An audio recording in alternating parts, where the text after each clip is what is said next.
কল্পনা করুন এমন এক আতরের কথা যার এক ফোঁটা ঘ্রাণ আপনাকে দিতে পারে স্বর্গীয় সুখ, আবার কেড়ে নিতে পারে আপনার প্রাণ।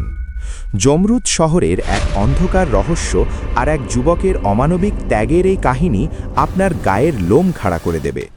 যে হাতগুলো সুগন্ধি বিলাত, কেন আজ তারা ক্ষতবিক্ষত হয়ে কবরের মাটি খুঁড়ছে? আর আমাদের চ্যানেলটি সাবস্ক্রাইব করে দিন ও লাইক কমেন্ট করে আমাদের সাথেই থাকুন। প্রাচীনকালের কথা। আরবের বিখ্যাত জমরুদ শহরে সুগন্ধির এক মস্ত বড় সওদাগর বাস করতেন, যার নাম ছিল শেখ মুশতাক। শেখ মুশতাকের হাতে আল্লাহ এমন এক জাদু দিয়েছিলেন যে তিনি যখন কোনো ফুল স্পর্শ করতেন, সেই ফুল যেন তার সমস্ত নির্যাস আতরের শিশিতে ঢেলে দিত। তার তৈরি গোলাপ এবং কস্তুরীর আতর এতটাই বিখ্যাত ছিল যে দূর দূরান্তের বাদশারা চড়া দামে তা কিনে নিতেন। শেখ মুশতাকের ৩ ছেলে ছিল। সবচেয়ে ছোট ছেলের নাম ছিল আরিফ। আরিফের স্বভাব তার নামের মতোই সুন্দর ছিল। সে কেবল দেখতেই অত্যন্ত সুপুরুষ ছিল না, বরং আতর তৈরির সহজাত দক্ষতা সে উত্তরাধিকার সূত্রে তার বাবার কাছ থেকেই পেয়েছিল। আরিফের ভেতরে এক আধ্যাত্মিক শক্তি ছিল।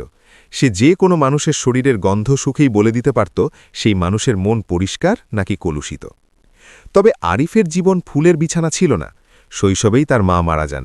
শেখ মুশতাক দ্বিতীয় বিয়ে করেন। সৎ মায়ের নাম ছিল বেগম ফরিদা। তার 2 ছেলে ছিল, সোহেল এবং কায়েস। সোহেল ও কায়েস দুজনেই ছিল বিলাসী এবং অলস। আতর তৈরির প্রতি তাদের কোনো আগ্রহ ছিল না। তাদের নজর ছিল কেবল শেখ মুশতাকের ধনসম্পদ এবং সেই কালো বইটির ওপর, যাতে শেখ মুশতাক তার আতর তৈরির সমস্ত গোপন ফর্মুলা লিখে রেখেছিলেন। শেখ মুশতাক এই বিষয়টি জানতেন, তাই মৃত্যুর কিছুদিন আগে তিনি আরিফকে ডেকে সেই কালো বইটি তার হাতে তুলে দেন। তিনি বললেন, বাবা আরিফ, এই বইটি কেবল কালি আর কাগজ নয়, এতে আমার সারা জীবনের সাধনা মিশে আছে। একে কখনো ভুল মানুষের হাতে পড়তে দিও না, অন্যথায় এটি বিষে পরিণত হবে। এর কিছুদিন পরই শেখ মুশতাকের মৃত্যু হয়। বাবার মৃত্যুর পর ঘরের দৃশ্য পুরোপুরি বদলে গেল। যে ভাইরা গতকাল পর্যন্ত আরিফের সঙ্গে হাসি মুখে কথা বলত, আজ তাদের চোখে হিংসার আগুন। এক রাতে সোহেল ও কায়েস আরিফকে ঘিরে ধরল। সোহেল কড়া গলায় বলল, ওই বইটি আমাদের দিয়ে দে, তুই ছোট, তোর মাথায় বুদ্ধি কম, আমরা বড়, ব্যবসা আমরাই সামলাব। আরিফ অত্যন্ত নম্রভাবে বলল, ভাইজান, এটি আব্বার আমানত, আমি ব্যবসার কাজে এটি ব্যবহার করব, কিন্তু আপনাদের হাতে তুলে দিতে পারব না, কারণ আব্বা আমাকে নিষেধ করেছিলেন। এই প্রত্যাখ্যান ভাইদের বুকে খঞ্জরের মতো বিঁধল। তারা ঠিক করল আরিফকে রাস্তা থেকে সরিয়ে দিতে হবে। জমরুদ শহরের কাজীর আতরের খুব শখ ছিল। ভাইয়েরা এক শয়তানি ষড়যন্ত্র করল। কাজীর জন্য আরিফের তৈরি বিশেষ আতরের শিশিতে তারা চুপি চুপি অ্যাসিড এবং বিষ মিশিয়ে দিল। সেই আতর যখন কাজীর কাছে পৌঁছল এবং তিনি তার ঘ্রাণ নিলেন, সাথে সাথে তার নাক ও মুখ মারাত্মকভাবে ঝলসে গেল। কাজীর আগে উন্মাদ হয়ে গেলেন। সৈন্যরা আরিফকে গ্রেপ্তার করল। দরবার বসল। আরিফ নিজের নির্দোষ হওয়ার আর্জি জানাল।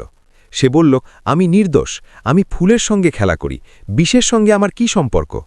কিন্তু সাক্ষ্য দেওয়ার জন্য যারা সামনে এলো তারা ছিল তার নিজেরই ভাই। সোহেল মিথ্যে চোখের জল ফেলে বলল, হুজুর, এই ছেলেটি অর্থের লোভে অন্ধ হয়ে গেছে। ও আমাকে বলেছিল কাজী সাহেব মারা গেলে শহরে হাহাকার পড়ে যাবে এবং ও নিজের আতর চড়া দামে বিক্রি করবে। কাজী তার ঝলসে যাওয়া মুখ নিয়ে হুকুম দিলেন, এই নিমক হারাম সুগন্ধির আড়ালে বিষ বিক্রি করার চেষ্টা করেছে। এর শাস্তি হল একে শহর থেকে বের করে কাঁটাযুক্ত এক উপত্যকায় ফেলে দেওয়া হোক, আর যাওয়ার আগে ওর ওই হাত দুটো ভেঙে দেওয়া হোক যা দিয়ে ও আতর তৈরি করে। আরিফ চিৎকার করে কাঁদতে লাগল, কিন্তু জল্লাদ নির্মমভাবে তার কোমল হাতে হাতুড়ি দিয়ে আঘাত করল। তার আঙুলগুলো গুড়িয়ে দেওয়া হলো। যে গুণের ওপর তার অহংকার ছিল তার ধুলোয় মিশিয়ে দেওয়া হলো। অর্ধমৃত অবস্থায় তাকে শহরের বাইরে সেই ভয়াবহ জঙ্গলে ফেলে আসা হলো, যেখানে মানুষ তো দূরে থাক, পশু পাখিও যেতে ভয় পেত। আরিফ কাঁটার স্তূপের ওপর পড়েছিল। তার হাত দুটো অকেজ হয়ে গিয়েছিল। শরীর ছিল ক্ষতবিক্ষত এবং মন ছিল চুরমার। সারা রাত সে যন্ত্রণায় কাতরাল। সে বলতে লাগল, ইয়া আল্লাহ, আমার হাত তো সবসময় সুগন্ধি বিলিয়েছে, তবে আমার এই শাস্তি কেন? সততার কি এই প্রতিদান? সেই নির্জন স্থানে আরিফ নিজের মৃত্যুর প্রহর গুনছিল। তার প্রচণ্ড তেষ্টা পেয়েছিল, কিন্তু সেখানে পানির বদলে ছিল কেবল বিষাক্ত কাঁটা। ভোরে ঝোপঝাড়ের আড়াল থেকে সে এক অদ্ভুত গোঙানির শব্দ শুনতে পেল। আরিফ তার ঝাপসা চোখে দেখল কিছুটা দূরে এক সোনালি শেয়াল শিকালির লোহার খাঁচায় আটকা পড়ে আছে। শেয়ালটি প্রচণ্ড যন্ত্রণায় ছটফট করছিল। লোহার দাঁত তার পায়ে গেঁথে গিয়ে রক্ত ঝরছিল। তার কাছেই একটি বড় বিষাক্ত কালো বিচ্ছু ধীরে ধীরে তাকে দংশন করার জন্য এগিয়ে আসছিল। আরিফ, যে নিজেই নিজের ভাঙা হাতের ব্যথায় অস্থির ছিল, এই দৃশ্য দেখে শিউরে উঠল। সে ভাবল, আমার হাত তো ভেঙে গেছে, কিন্তু আমার আত্মা তো এখনও বেঁচে আছে। আমি যদি একে না বাঁচাতে পারি, তবে আমার আর আমার জালিম ভাইদের মধ্যে পার্থক্য কী থাকবে? আরিফ নিজের জীবনের তওকা না করে বুকে ভর দিয়ে সেই খাঁচার কাছে পৌঁছাল। বিচ্ছুটি তখন শেয়ালের একদম কাছে। আরিফ পাশে পড়ে থাকা একটি পাথর নিজের কনুই এবং ভাঙা হাতের সাহায্যে ঠেলে ঠিক সময়ে বিচ্ছুটির ওপর ফেলে দিল। বিচ্ছুটি পিষে মারা গেল। এবার পালা ছিল খাঁচা খোলার। আরিফের আঙুল কাজ করছিল না, হাড়গুলো ছিল চূর্ণ। সে খাঁচার লোহার স্প্রিংটিকে দাঁত দিয়ে চেপে ধরল এবং ঘাড়ের সমস্ত শক্তি দিয়ে টানতে শুরু করল।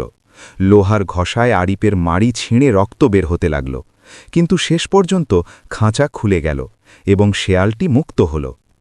ব্যথা আর ক্লান্তিতে আরিফ সেখানেই অজ্ঞান হয়ে পড়ে গেল। তার চোখের সামনে অন্ধকার নেমে এলো। তার মনে হল এটাই বোধহয় তার জীবনের শেষ অধ্যায়। কিন্তু সে জানত না, সে যে প্রাণীটিকে বাঁচিয়েছে সে কোনো সাধারণ জন্তু ছিল না। হঠাৎ সেই সোনালি শেয়ালের শরীর থেকে কস্তুরী এবং গোলাপের মিশেলে এক স্বর্গীয় সুগন্ধ বের হতে লাগল। সোনালি ধোঁয়ার কুণ্ডলী পাকিয়ে এক মানবী রূপ ধারণ করল। সে ছিল জিনকন্যা লায়লা, ফুল এবং সুগন্ধির মালকিন। লায়লা আরিফের পাশে হাঁটু গেড়ে বসল। সে আরিফের রক্তমাখা মুখ দেখে কেঁদে ফেলল। সে বলল, হে আদমজাত, মানুষ তো নিজের ছায়াকেও ভালোবাসে না, আর তুমি নিজের ভেঙে যাওয়া অস্তিত্ব নিয়ে আমার প্রাণ বাঁচালে। লায়লা তার রেশমি আঁচল দিয়ে আরিফের মুখ মুছে দিল। যে ব্যক্তি কষ্টের মধ্যেও সততা ত্যাগ করেনি, প্রকৃতি তাকে একা ছেড়ে দিতে পারে না। লায়লা পাশের একটি রাত কিরানি ফুল ছিঁড়ে হাতের তালুতে পিষল। সেই ফুল থেকে একটি উজ্জ্বল রস বের হল। সে সেই রস আরিফের ভাঙা হাতে এবং ঠোঁটে লাগিয়ে দিল। আরিফ ঘুমের মধ্যেই এক শীতলতা অনুভব করল। যখন তার চোখ খুলল, তখন দুপুর হয়ে গেছে, কিন্তু কড়া রোদ তাকে কষ্ট দিচ্ছিল না, কারণ তার মাথার ওপর মেঘের একটি টুকরো ছায়া দিয়ে রেখেছিল। আরিফ ধরফড়িয়ে উঠে বসল। সে নিজের হাতের দিকে তাকিয়ে অবাক হয়ে গেল। তার যে হাত গতকাল রাতে হাতুড়ির আঘাতে গুঁড়িয়ে দেওয়া হয়েছিল, তা এখন একেবারে ঠিক হয়ে গেছে। কোনো ক্ষত বা ব্যথার চিহ্ন নেই, বরং তার হাতের তালু থেকে এমন এক মৃদু সুগন্ধ বের হচ্ছিল, যা সে আগে কখনো তার বাবার তৈরি আতরেও অনুভব করেনি। ঠিক তখনই বাতাসের ওপর ভেসে জিনকন্যা লায়লা প্রকট হল। তার পোশাক যেন ফুলের পাপড়ি দিয়ে তৈরি। লায়লা হাসি মুখে বলল, সালাম হে সততার সওদাগর, আমি লায়লা। এক শয়তান জাদুকর আমাকে ওই শেয়াল রূপে বন্দী করে রেখেছিল। আমার মুক্তির মূল্য ছিল একজন সত্যবাদী মানুষের রক্ত, তবে সেই রক্ত যা ত্যাগের জন্য ঝরেছে, হত্যার জন্য নয়। তোমার মুখ থেকে ঝরা রক্ত আমাকে মুক্ত করে দিই। আরিফ উঠে দাঁড়াল। সে অবাক হয়ে জিজ্ঞেস করল, আপনি কি জিন? লায়লা বলল, হ্যাঁ, এবং এখন থেকে আমি তোমার রক্ষক। তোমার ভাইয়েরা তোমার হাত ভেঙেছিল, আমি তাদের সারিয়ে দিয়েছি। এখন তোমার হাত কেবল আতর তৈরি করবে না, বরং জাদু করবে। তুমি যা স্পর্শ করবে তা থেকেই সুগন্ধ বের হবে। তুমি যদি মাটি স্পর্শ করো, তবে তা কস্তুরী হয়ে যাবে। আরিফের চোখে জল চলে এলো। সে আল্লাহর শুকরিয়া আদায় করল। কিন্তু লায়লার মুখে তখন গভীর চিন্তার রেখা। সে বলল, আরিফ, তুমি এখন মুক্ত, এবং তোমার কাছে এমন এক গুণ আছে যা আর কারো নেই। কিন্তু তোমার শহরে এক বিরাট বিপদ ঘনিয়ে আসছে। তোমার ভাই সুহেল আর কায়েস ওই কালো বইটির অপব্যবহার করেছে। তারা অর্থের লোভে এমন এক আতর তৈরি করছে যা মানুষের মস্তিষ্ককে নিয়ন্ত্রণ করতে পারে। কিন্তু তারা একটি ভুল করেছে। তারা বইয়ের একটি অভিশপ্ত পাতা পড়ে ফেলেছে। এখন সেই আতর সুগন্ধি নয়, বরং একটি মহামারীতে পরিণত হতে চলেছে। আগামী বৃহস্পতিবারের মধ্যে যদি তাদের থামানো না যায়, তবে দম বন্ধ হয়ে পুরো শহর মারা যাবে। আরিফ স্তম্ভিত হয়ে গেল। যারা তাকে ধ্বংস করেছে, তাদের কারণেই এখন কতগুলো নিরপরাধ মানুষ প্রাণ হারাবে। লায়লা জিজ্ঞেস করল, তুমি কি সেই মানুষদের বাঁচাতে ফিরে যাবে যারা তোমাকে পাথর মেরেছিল? আরিফ নিজের মুঠি শক্ত করল। তার বাবার কথা মনে পড়ল। মনুষ্যত্বের মুদ্রা কেয়ামত পর্যন্ত চলে। সে বলল, আমি যাব, প্রতিশোধ নিতে নয়, বরং আমার বাবার শহরকে বাঁচাতে। সূর্য ডুবছিল। জমরুদ শহরের উঁচু দেওয়ালে সন্ধ্যার ছায়া ঘনিয়ে এসেছে। শহরের প্রধান দরজা দিয়ে একজন ফকির প্রবেশ করল। সে নিজের মুখে একটি পুরনো কাপড় জড়িয়ে রেখেছিল। কেবল তার গভীর আর উজ্জ্বল চোখ দুটো দেখা যাচ্ছিল। এটি ছিল আরিফ। তার সঙ্গে কেউ ছিল না, কিন্তু অদৃশ্যভাবে এক আধ্যাত্মিক ছায়া তার সঙ্গে সঙ্গে চলছিল। আরিফ শহরে পা রাখতেই এক অদ্ভুত আর অস্বস্তিকর অনুভূতি হল। জমরুদ শহর, যা আগে গোলাপ আর চামেলির গন্ধে করত, আজ সেখানকার বাতাসে এক অদ্ভুত মিষ্টি ভাব আর পচা গন্ধের মিশেল। এটি এমন এক ঘ্রাণ যা নাকে ভালো লাগলেও মনকে অস্থির করে তোলে। আরিফ মনে মনে অনুভব করল এটি প্রাকৃতিক সুগন্ধ নয়, এটি শয়তানি বিদ্যার ফল। সে হাঁটতে হাঁটতে শহরের প্রাণকেন্দ্র শাহী বাজারে পৌঁছাল। সেখানকার দৃশ্য দেখে তার বুক কেঁপে উঠল। তার বাবার পুরনো দোকান দারুল খুশবু এখন একটি বিলাসবহুল প্রাসাদে পরিণত হয়েছে। দোকানের বাইরে শত শত মানুষের ভিড়, ধনী দরিদ্র শিশু বৃদ্ধ সবাই এক লম্বা লাইনে দাঁড়িয়ে একে অপরকে ধাক্কা দিচ্ছে। সবার চোখে এক অদ্ভুত নেশা আর উন্মাদনা। দোকানের উঁচু মঞ্চে সোহেল আর কায়েস বসেছিল। তাদের পরনে ছিল রেশমি পোশাক আর আঙ্গুলে সোনার আংটি। তাদের মুখে ছিল অর্থের অহংকার, তবে তাদের চামড়া ফ্যাকাশে আর প্রাণহীন হয়ে গিয়েছিল, যা তারা মেকআপ দিয়ে ঢেকে রেখেছিল। সোহেল একটি ছোট গাঢ় লাল রঙের শিশি হাতে নিয়ে চিৎকার করে বলল, এসো, নিয়ে যাও, এটি হলো আতারে খুলুদ। এটি একবার ব্যবহার করলে দুনিয়ার সব দুঃখ ভুলে যাবে। এর সুগন্ধ তোমাকে বাদশা বানিয়ে দেবে। মানুষ পাগলের মতো তাদের জমানো টাকা, গয়না আর মুদ্রা ভাইয়ের ঝোলায় ছুঁড়ে দিচ্ছিল, আর সেই বিষাক্ত আতর কিনছিল। ভিড়ের মধ্যে এক বৃদ্ধা মহিলা, যার কাপড় ছিল ছেঁড়া, সোহেলের কাছে গিয়ে মিনতি করল, সরকার, আমার ছেলে খুব অসুস্থ। হেকিম বলেছে আপনার এই নতুন আতর তাকে সুস্থ করে দিতে পারে। আমার কাছে টাকা নেই, আল্লাহর ওয়াস্তে আমাকে সামান্য সুগন্ধি দিন। সোহেল ঘৃণা ভরে সেই বৃদ্ধাকে দেখল আর সজোরে এক লাথি মারল। সে বলল, দূর হ বুড়ি, এই আতর ধনীদের জন্য, তোর মতো ফকিরদের জন্য তো কাফনের দুর্গন্ধই যথেষ্ট। বৃদ্ধা ছিটকে গিয়ে দূরে পড়ল এবং তার কপাল দিয়ে রক্ত বের হতে লাগল। সবাই তামাশা দেখছিল, কিন্তু কেউ সাহায্য করতে এগিয়ে এলো না। তারা সেই নেশাগ্রস্ত সুগন্ধির গোলাম হয়ে গিয়েছিল। ঠিক তখনই ভিড় ঠেলে সেই মুখ ঢাকা ফকির এগিয়ে এলো। আরিফ সেই বৃদ্ধার কাছে গিয়ে তাকে পরম মমতায় তুলে ধরল। সে সোহেলের দিকে তাকাল। কাপড়ের আড়াল থেকে তার চোখের দৃষ্টিতে এমন এক তেজ ছিল যে সোহেল মুহূর্তের জন্য থমকে গেল। আরিফ গম্ভীর গলায় বলল, যে সুগন্ধিতে দয়া নেই তা আতর নয়, বিষ। কায়েস রাগে দাঁড়িয়ে গেল। সে বলল, তুই কে রে ফকিন্নি? আমাদের দোকানের সামনে আমাদের নসিহত দিতে এসেছিস? আরিফ কোনো জবাব দিল না। সে মাটি থেকে এক টুকরো শুকনো মাটির ঢেলা তুলল। বিসমিল্লাহ বলে সে মাটির ঢেলাটি নিজের হাতের মুঠিতে চেপে ধরল। সে লায়লার দেওয়া শক্তি এবং নিজের হৃদয়ের পবিত্রতা স্মরণ করল। আরিফ যখন হাতের মুঠি খুলল, পুরো বাজারে পিনপতন নীরবতা নেমে এলো। সেই শুকনো প্রাণহীন মাটি থেকে কস্তুরী আর বৃষ্টির পরের মাটির এমন এক স্বর্গীয় সুগন্ধ ছড়িয়ে পড়ল যে পুরো বাজার সুবাসিত হয়ে উঠল। এই সুগন্ধি সোহেল আর কায়েসের সেই বিষাক্ত আতরের চেয়ে 1000 গুণ বেশি শক্তিশালী আর প্রশান্তিদায়ক ছিল। মানুষের নেশা কাটতে শুরু করল। তারা গভীর শ্বাস নিতে লাগল। তারা বলতে লাগল, এটি কেমন সুগন্ধ, এটি তো সরাসরি হৃদয়ে গিয়ে বিনছে। সোহেল আর কায়েসের আতরের কটু গন্ধ এই পবিত্র সুগন্ধির সামনে ফিকে হয়ে গেল। সোহেলের মুখ ভয়ে সাদা হয়ে গেল। তার মনে পড়ল বাবা শেখ মুশতাকের হাতের সেই অলৌকিক ক্ষমতার কথা। সে বিড়বিড় করে বলল, এটি অসম্ভব, এই জাদু তো কেবল আব্বার কাছে ছিল। হঠাৎ তার নজর পড়ল আরিফের হাতের উপর। সেই হাত যা সে ভেঙে দিয়েছিল আজ তা সুস্থ এবং সেখান থেকে নূর বের হচ্ছে। কায়েস চিৎকার করে সৈন্যদের আদেশ দিল, একে গ্রেপ্তার করো, এটি কোনো জাদুকর, ও আমাদের ব্যবসা নষ্ট করতে এসেছে। সৈন্যরা এগিয়ে এলো, কিন্তু তারা আরিফকে ছোঁয়ার আগেই বাতাসে এক তীব্র শাঁসা শব্দ শোনা গেল। এটি ছিল লায়লার সংকেত। হঠাৎ বাজারে এক তীব্র ধুলোঝড় উঠল, যা সৈন্যদের পেছনে ঠেলে দিল। কিন্তু গল্পের আসল ও ভয়াবহ মোড় এখন এলো।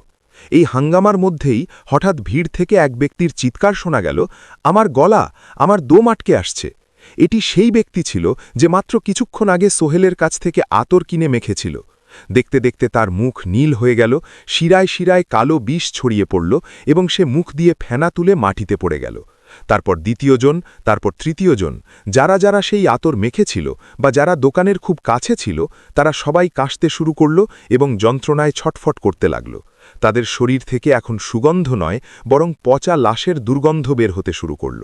লায়লার কণ্ঠস্বর আরিফের কানে প্রতিধ্বনিত হল, আরিফ, মহাপ্রলয় শুরু হয়ে গেছে। তোমার ভাইয়েরা কালো বইয়ের যে ফর্মুলা ব্যবহার করেছিল তা সুগন্ধির নয়, বরং মরণব্যাধির ছিল। তারা আতর তাড়াতাড়ি তৈরির জন্য তাতে মৃতভোজী শকুনের রক্ত মিশিয়েছিল। এখন এই বাতাস বিষাক্ত হয়ে গেছে। বাজারে হুড়োহুড়ি পড়ে গেল। মানুষ নিজের জীবন বাঁচাতে পালাচ্ছিল, কিন্তু সেই বিষাক্ত বাতাস ততক্ষণে তাদের ফুসফুসে ঢুকে গেছে। সোহেল ও কায়েসও ঘাবড়ে গেল। তারা নিজেদের নাক ঢাকার চেষ্টা করল, কিন্তু তাদেরও কাশি শুরু হলো।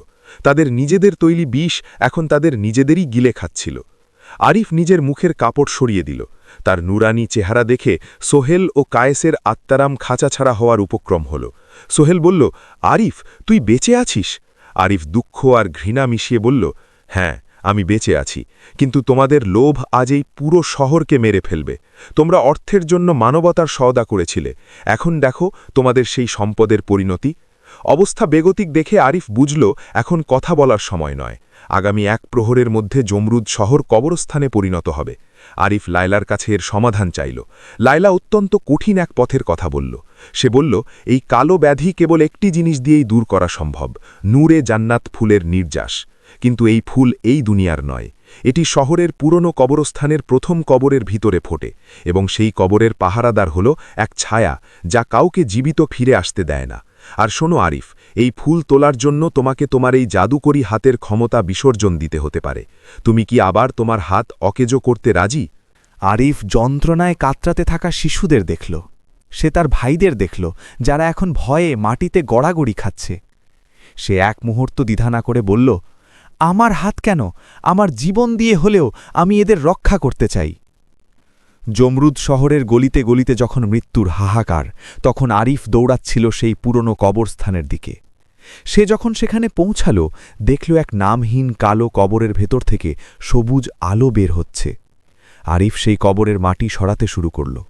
সাথে সাথে এক বিকট শব্দে কবরের পাথর ফেটে গেল, এবং সেখান থেকে এক কুচকুচে কালো ছায়া বেরিয়ে এলো। তার চোখ ছিল আগুনের মতো লাল। সেই ছায়া গম্ভীর গলায় বলল, হে নশ্বর মানুষ, তুই মৃত্যুর ঘরে জীবন চাইতে আসার সাহস কোত্থেকে পেলি? আরিফ নিরাতঙ্কভাবে বলল, আমি নিজের জন্য নয়, একটি পুরো শহরের প্রাণ বাঁচাতে এসেছি। আমার ওই ফুল চাই। ছায়া হাসল এবং বলল, ফুল তো পাবি, কিন্তু এর দাম দিতে হবে। তোকে সেই জিনিসটি দিতে হবে যা তোর সবচেয়ে প্রিয়, তোর ওই সুগন্ধি হাত, যা তোকে জিনকন্যা দিয়েছিল। তুই কি আবার সেই পঙ্গু আরিফ হতে রাজি? এটি ছিল এক বিশাল পরীক্ষা। আরিফ জানত, এই ক্ষমতা চলে গেলে সে আবার এক সাধারণ মানুষ হয়ে যাবে। কিন্তু তার চোখের সামনে ভেসে উঠল সেই বৃদ্ধার মুখ, যাকে তার ভাই লাথি মেরেছিল। আরিফ তার হাত বাড়িয়ে দিল এবং বলল, নিয়ে নাও।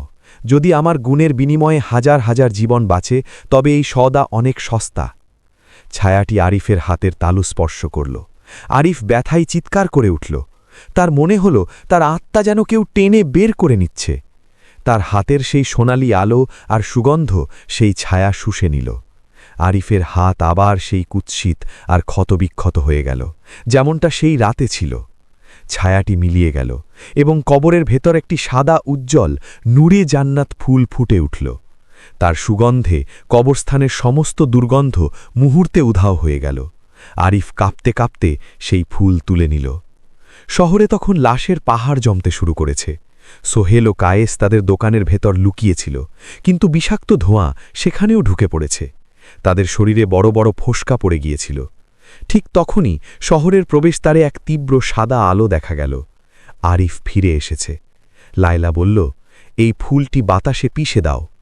আরিফ তার ক্ষতবিক্ষত হাত দিয়ে সেই ফুলটিকে সর্বশক্তিতে পিষে ফেলল। সাথে সাথে সেখান থেকে এক সাদা ঝোড়ো হাওয়া বের হল। এই হাওয়া ধুলোর নয়, বরং আরোগ্যের ছিল। এই সুগন্ধি হাওয়া যখন সেই বিষাক্ত ধোঁয়ার সংস্পর্শে এলো, তখন কালো ধোঁয়া কাটতে শুরু করল। মানুষের শ্বাস প্রশ্বাস স্বাভাবিক হয়ে এলো। পুরো শহর মশক আর অম্বরের সুগন্ধে ভরে গেল। সবাই অবাক হয়ে দেখছিল, এই ত্রাণকর্তা কে? সবার নজর ছিল সেই ফকিরের উপর, যার জামাকাপড় ছেঁড়া, হাত দুটো কালো আর রক্তাক্ত, কিন্তু মুখমণ্ডল ফেরেশতার মতো উজ্জ্বল। মানুষ তাকে চিনে ফেলল। এ তো আরিফ, আমাদের ছোট আরিফ, যাকে আমরা শহর থেকে বের করে দিয়েছিলাম। লজ্জায় সবার মাথা নিচু হয়ে গেল। যাকে তারা পাথর মেরেছিল, সেই আজ তাদের নতুন জীবন দিল। কিন্তু গল্পের চূড়ান্ত পরিণতি এখনও বাকি ছিল। পুরো শহর সুস্থ হয়ে গেলেও সোহেল ও কায়েসের অবস্থা ভিন্ন হল। তারা দোকান থেকে হামাগুড়ি দিয়ে বেরিয়ে এলো। আরিফকে দেখে তারা হাতে পায়ে ধরে কাঁদতে লাগল। আরিফ ভাই, আমাদের বাঁচা, আমাদের ক্ষমা করে দে। আরিফের মন গলে গেল। সে ভাইদের দিকে এগোতে চাইল, কিন্তু লায়লা তাকে আটকে দিল। লায়লা বলল, থেমে যাও আরিফ, এই ফুল নির্যাতিতদের জন্য, অত্যাচারীদের জন্য নয়। প্রকৃতির নিয়ম হল, যে বিষ বুনেছে সে অমৃতের স্বাদ পাবে না। তারপর যা ঘটল তা ইতিহাসে স্থান করে নিল। সোহেল ও কায়েস যখন সেই পবিত্র বাতাসে শ্বাস নেওয়ার চেষ্টা করল, তাদের শরীর সেই সুগন্ধি গ্রহণ করতে অস্বীকার করল। তারা যে চিরস্থায়ী সুগন্ধি বানানোর দাবি করেছিল, তা আজ তাদের জন্য অভিশাপ হয়ে দাঁড়াল। তাদের শরীর থেকে এমন এক অসহ্য দুর্গন্ধ বের হতে শুরু করল, যেন 1000 বছরের পুরনো পচা লাশ। এই দুর্গন্ধ এতটাই তীব্র ছিল যে আশপাশের মানুষ বমি করতে করতে দূরে সরে গেল। ফুলের সুগন্ধ পুরো শহরকে সুবাসিত করলেও এই দুই ভাইকে সারা জীবনের জন্য দুর্গন্ধময় থাকার অভিশাপ দিয়ে গেল। সোহেল আর কায়েসকে শহরবাসী তাড়িয়ে দিল। তারা মরুভূমিতে হাহাকার করে ঘুরে বেড়াতে লাগল, কিন্তু কেউ তাদের কাছে যাওয়ার সাহস পেত না। আর আরিফের সেই জাদুকরী হাত আর ছিল না। সে আবার এক সাধারণ মানুষে পরিণত হল, কিন্তু শহরবাসী তাকে বাদশাহর চেয়েও বেশি সম্মান দিল। আরিফ তার বাবার পুরনো দোকানটি আবার চালু করল। সে এখন হাতের জাদু দিয়ে নয়, বরং কঠোর পরিশ্রম আর মনের পবিত্রতা দিয়ে আতর তৈরি করত। বলা হয় তার সাধারণ আতরেও এমন এক আধ্যাত্মিক গুণ ছিল যে তা ব্যবহার করলে মানুষের মন শান্তিতে ভরে যেত।